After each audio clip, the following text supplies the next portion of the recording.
le tun tup chu Khanṭhuam bial fanga kan tluang video te thlir hawila Khanṭhuam hi Mamitah district a omani a Dampui zone thla bung mun le Dampui in kara kawng chan ve vel omani a ngil takarinin Dampui Khanṭhuam bung mun hi ain zone thla ani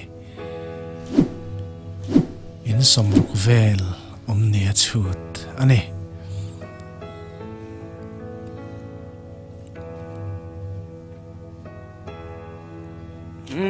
hey Dampui ngon thoya kan kalme kani Tuirum kawng lama motor ta na avângin Khanṭhuam kal tur hi Dampui konga kan chawa chuan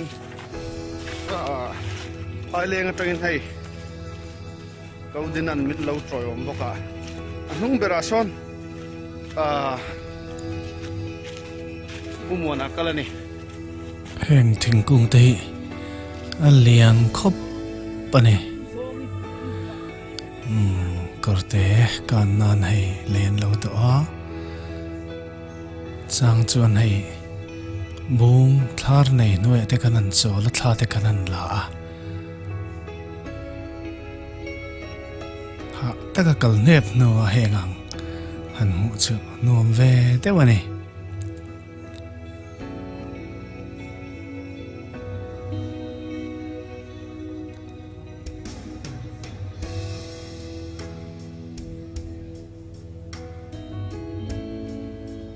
Khanṭhuam kawng mi nia Khanṭhuam kawng a lo observe mai ni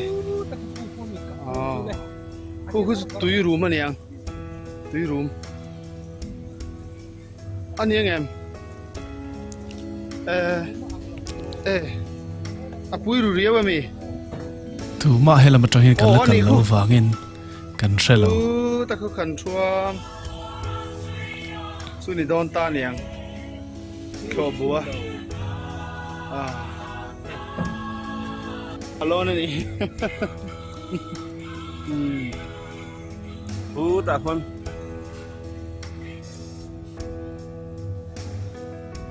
thấy pui ra te kan lo wa Khanṭhuam ege Khanṭhuam thingta avan nuam em so Khanṭhuam ni dam takin Khanṭhuam out post kan thingta ei kan bia kin khani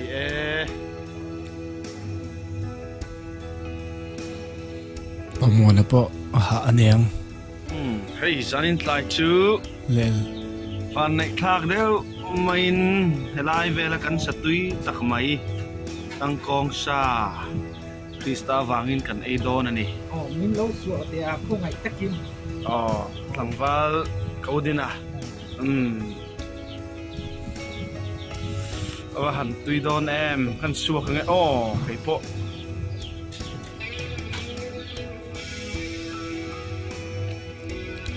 hei kan thlenin ten an lo mana atuk zinga kan me a hei hi thlenin nui na min pai ti rani a Pathian nia rong bola te kan neya Tluang takin home visit te nein dam lo te kan tlo kuala limle lom takin Pathian ni hi kan hmang zo ani chuan heng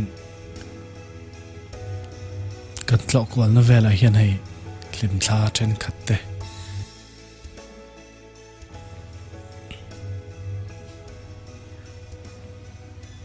ti chuan kan ho chho le ta a ho lama chuan Khanṭhuam khua ni a in somruk borvel ani a no pang somruk borvel hi school mu malom lo avângin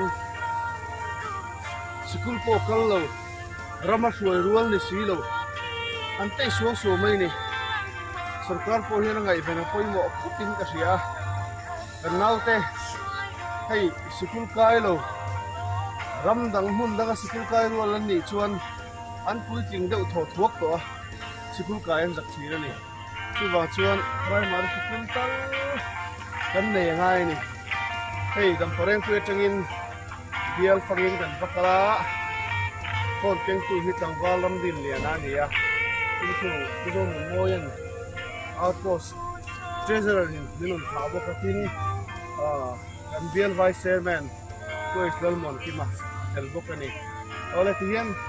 Kan chua batang kunjing kara kan chua ka. Kalai kan Khanṭhuam. Chuan. Halama kian. Kian kir chawanga. Ngua cha tak umay. Kan kalpel chawanga. Dampui kan lu chawdo ne kein. So pahibel. Kalalangay doon na isip. Hei Khanṭhuam khua Dampui lang matang kan la kan he a ho pa in h lalrin nongi Soldier of Cross Phaizau mi kan Tluang